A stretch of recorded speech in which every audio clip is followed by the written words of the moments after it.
Tata Sons. It has been led by a man called N. Chandrasekaran. Today, he has decided to step down.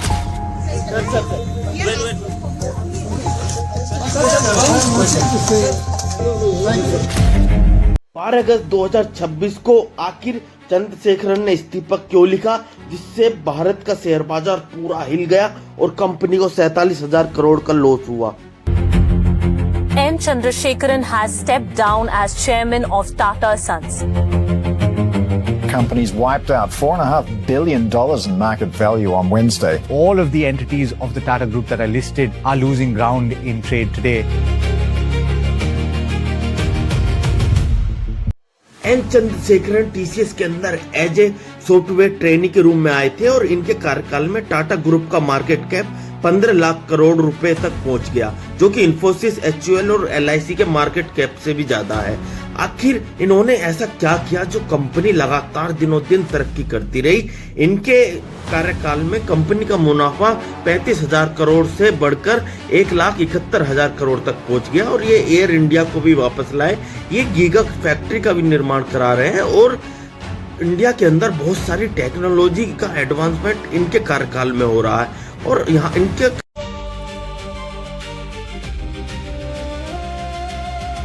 जिस इंसान ने Tata group को इतनी ऊंचाइयों तक पहुंचाया हो, आखिर उसे तीसरे कार्यकाल के दौरान इस्तीफा देना क्यों पड़ गया? आखिर क्या वजह थी बोर्ड मेंबर के अंदर कि उनका कार्यकाल बढ़ नहीं पाया, जिसके अंडर में टाटा ग्रुप इतनी ऊंचाइयों तक गया। टाटा ग्रुप का मार्केट कैप लगातार जिनकी लीडरशिप में बढ़ता गया और कंपनी के जो लॉस मेकिंग बिजनेस थे, जैसे टाटा मोटर्स हो या और अदर कंपनियां हो, उनको वो प्रॉफिट में लेकर आए और आज टाटा मोटर्स हो या टाटा ग्रुप की टीसीएस के अलावा और कंपनियां हो, वो लगातार बहुत अच्छा परफॉर्मेंस कर रही हैं। एयर इंडिया का अधिग्रहण भी उन्होंने ही करवाया और इतने बड़े ग्रुप के जो लीडिंग कर रहे थे, आखिर उनके साथ दोस्तों अपने देश के अंदर जहां पर जो अदर कंपनियां हैं, अडानी हो, रिलायंस हो, उनका जो स्वामित्व है उनके मालिकों के पास है, लेकिन टाटा ग्रुप के अंदर ऐसा नहीं है। टाटा ग्रुप के अंदर जो स्वामित्व है वो टाटा सन्स के पास है, जिसके अंदर बहुत सारे ट्रस्टी हैं। जैसे मैं बात करूं तो सर दोआबजी टाटा ट्रस्ट के पास 27.9% का शेयर है और टाटा रतन टाटा जी के पास जो ट्रस्ट है वो 23.6% का शेयर है और जो अदर ट्रस्ट हैं उनके पास 14.5% का शेयर है, जो कुल मिलाकर 66% हो जाता है। बाकी 18.4% के अंदर शाहपुरजी पलोनजी ग्रुप है, जबकि 15.6% शेयर जो है जो टाटा बोर्ड जो फैमिली है उसके जो मेंबर्स हैं उनके पास है। आइए जानते हैं टाटा सन्स का आखिर स्ट्रक्चर इतना पेचीदा क्यों है, जो कि भारत की जो और अदर कंपनियां हैं उनसे अलग क्यों हैं। अगर मैं और कंपनियों की बात करूं तो वहां पर जो निर्णय होता है वो कहीं ना कहीं ओनर्स एक अंतिम निर्णय लेता है, लेकिन टाटा सन्स के अंदर ऐसा नहीं है। इसके अंदर 26 लिस्टेड कंपनी है, जिसके अंदर टीसीएस 72% शेयर रखती है, टाटा स्टील 32% शेयर रखती है और टाटा मोटर्स 42% शेयर रखती है। और इस कंपनी के अंदर जो सबसे बड़ी बात है, जो भी अंतिम निर्णय लेना होता है वो बोर्ड के अंदर एक मीटिंग होती है और जो बोर्ड के मेंबर वोटिंग के आधार पर डिसाइड करते हैं इस कंपनी के बड़े बड़े निर्णय को।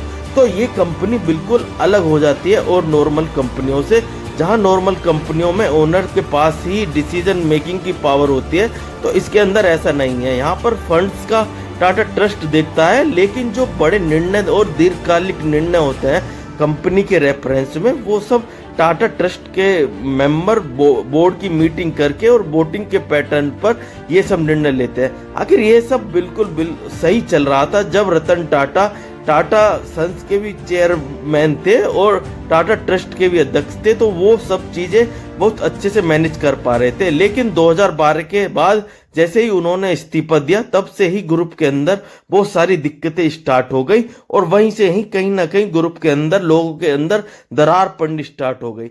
अब मैं बात करूं एयर इंडिया की, तो ये बिल्कुल टाटा ग्रुप के लिए एक लॉस मेकिंग बिजनेस बनता चला गया और लगातार इसके अंदर बहुत ज्यादा टाटा ग्रुप को घाटा उठाना पड़ा है। अगर मैं एयर इंडिया की बात करूं तो 47,821 करोड़ का लॉस इस साल कंपनी ने उठाया है, जो कि एक बहुत बड़ा बोझ है। आखिर टीसीएस कब तक इन ग्रुप्स की कंपनियों को वित्त पोषित करती रहेगी? और चंद्रशेखरन सर ने बोला था कि यह कंपनी 5 से 10 साल में प्रॉफिट मेकिंग बन जाएगी, लेकिन इतना जो ये लॉस उठा रही है वो कहीं ना कहीं न्योल टाटा के दिमाग में खटक गया और इसीलिए वो लगातार एन चंद्रशेखरन सर से बहुत ज्यादा नाराज थे और वो कहीं ना कहीं चाहते थे कि इनको बोर्ड मीटिंग के अंदर हटा दिया जाए। और मैं बात करूं, जब से टीसीएस के अंदर एआई आया है तब से टीसीएस भी कुछ अच्छा नहीं कर पा रही थी और यही चंद्रशेखरन सर जो थे उन्होंने 8 साल टीसीएस को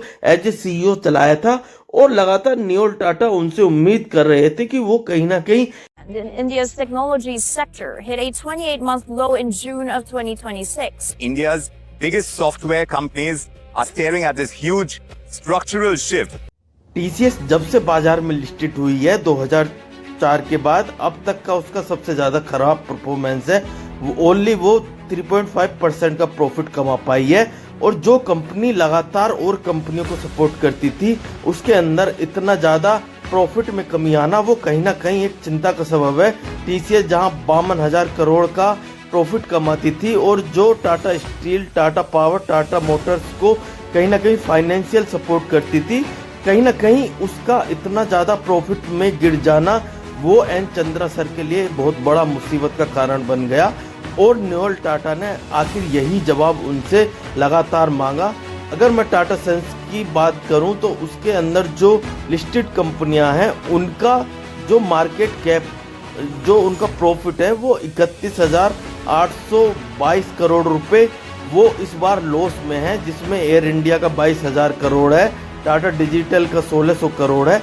इसी तरीके से जो टाटा ग्रुप की बड़ी बड़ी कंपनियां हैं वो लगातार लॉस में जाने से कहीं ना कहीं कंपनी के जो बोर्ड के मेंबर्स हैं उन्हें बहुत बड़ा धक्का लगा है और इसीलिए न्योल टाटा चंद्रा सर से लगातार जवाब मांग रहे थे और उनके अंदर ये बिल्कुल चीज़ें दिमाग में फिट थी कि कहीं ना कहीं कंपनी को हमें लॉस मेकिंग से प्रॉफिट मेकिंग में लेकर आना है। और चंद्रा सर बार बार यही ज्ञान दे रहे थे कि 5 से 10 साल के अंदर एयर इंडिया और बाकी कंपनियां भी सब प्रॉफिट के अंदर आ जाएंगी, लेकिन न्योल टाटा सर इतना ज़्यादा अब रिस्क लेने के लिए तैयार नहीं है। और एक सबसे बड़ी बात ये भी है, जो आरबीआई है वो टाटा सन्स को कहीं ना कहीं मार्केट के अंदर लिस्टेड करना चाहता है, वो न्योल टाटा सर चाहते नहीं है, क्योंकि अगर मार्केट में ये कंपनी लिस्टेड हो जाती है तो कहीं ना कहीं जो रिटेल इन्वेस्टर हैं उनके अंदर भी कंपनी के डिसीजन लेने की क्षमता आ जाएगी और जो टाटा सन्स अभी पूरे ग्रुप को अपने से ही चला रहा है, जो किसी कंपनी के प्रॉफिट को दूसरी कंपनी को दे देता है, जिसको किसी की और की अनुमति लेने की जरूरत नहीं है। अगर यह Tata Sons Indian stock market के अंदर जाता है तो इसके अंदर निर्णय लेने वाले बहुत सारे लोग हो जाएंगे, जो न्योल टाटा बिल्कुल चाहते नहीं है। वो यही चाहते हैं कि टाटा सन्स जिस तरीके से अभी काम कर रहा है वो लगातार उसी तरीके से काम करता रहे। वो कहीं ना कहीं टाटा सन्स पर अपनी पूरी तरीके से होल्डिंग रखना चाहते हैं और वो चाहते हैं जो ग्रुप की अदर कंपनियां हैं अभी लॉस के अंदर चल रही हैं वो कहीं ना कहीं प्रॉफिट में आए और ग्रुप फिर से जो आज भी इंडिया का सबसे ज्यादा मोस्ट वैल्यूएबल ब्रांड है वो बिल्कुल इसकी जो वैल्यू है, जो उसकी ब्रांडशिप है वो लगातार इसको रखना चाहते हैं और वो ये नहीं चाहते कि ग्रुप को स्टॉक मार्केट में लाकर इसके अंदर बहुत सारे मालिक पैदा कर दिए जाए, जो कि और अदर कंपनियों में होता है। यहाँ पर टाटा सन्स ही मेन प्रमोटर रहना चाहता है। जय हिंद, जय भारत।